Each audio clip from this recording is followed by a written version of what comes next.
In a forest, a young man once came to meet a sage.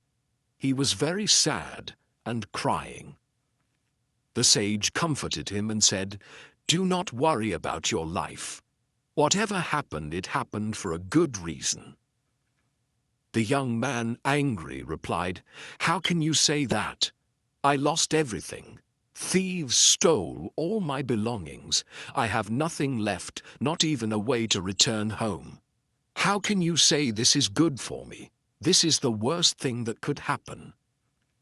The young man had gone on a journey through the forest when thieves took everything from him and left him with nothing. The sage said, "Let me explain this to you with a story. A long time ago in a village there was a terrible flood. The flood was so severe that it washed away everything. In that same village lived a poor farmer and his family. They barely had any food, and whatever little grain they had was also destroyed by the flood. The farmer had a son who said, "It's okay, father, let it go.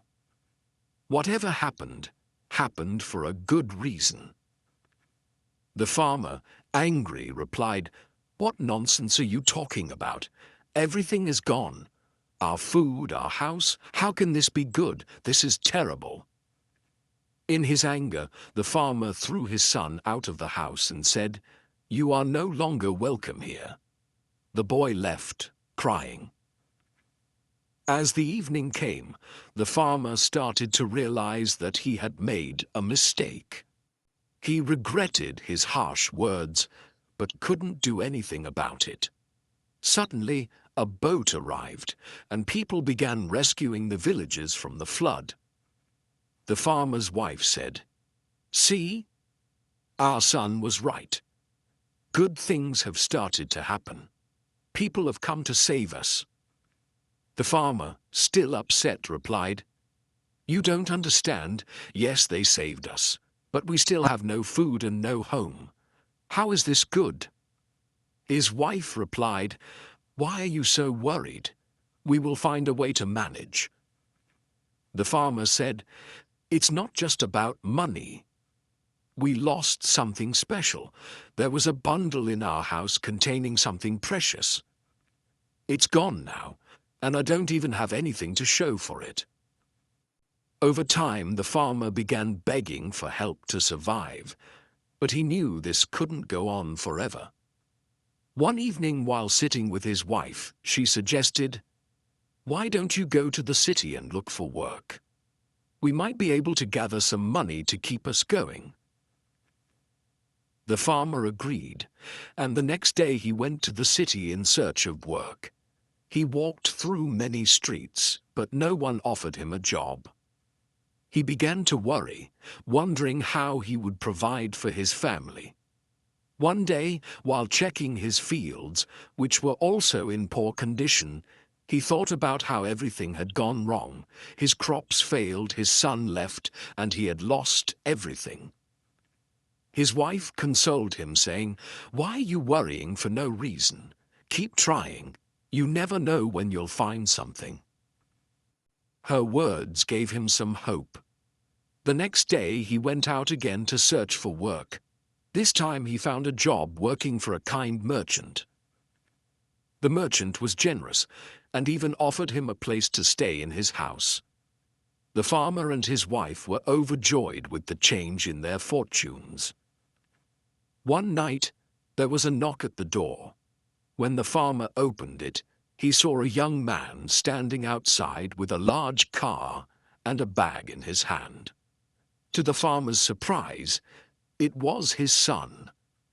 The farmer was shocked. "How is this possible?" he exclaimed. The son said, "Father, it's me. I found a good job in the city and started my own business. It became very successful, and now I've come back to take you with me. I even bought a new house in the city." The farmer couldn't believe his ears. His son smiled and said, "I told you, father, everything happens for a good reason. If the flood hadn't come, I wouldn't have gone to the city. If you hadn't thrown me out, I wouldn't have found this opportunity. The farmer laughed and said, "Yes, now I understand. Everything does happen for a good reason. Because of that flood, we are now twice as fortunate. We have work and a better life." The farmer and his son rejoiced together. After finishing the story, the sage explained to the young man, "Remember this in life. Our understanding is small, and we cannot always see the bigger picture. Sometimes we think something bad has happened, but in the long run, it turns out to be a blessing. Never lose hope." The young man asked, "But what about me? I've lost everything. How is this good for me?" The sage replied, "Here, take this." He handed the young man a shining stone. "I found this in the forest. You can sell it in the city. It is of no use to me." The young man realized the truth in the sage's words. If his belongings hadn't been stolen, he wouldn't have met the sage and received the valuable stone, which was a philosopher's stone that could turn metal into gold.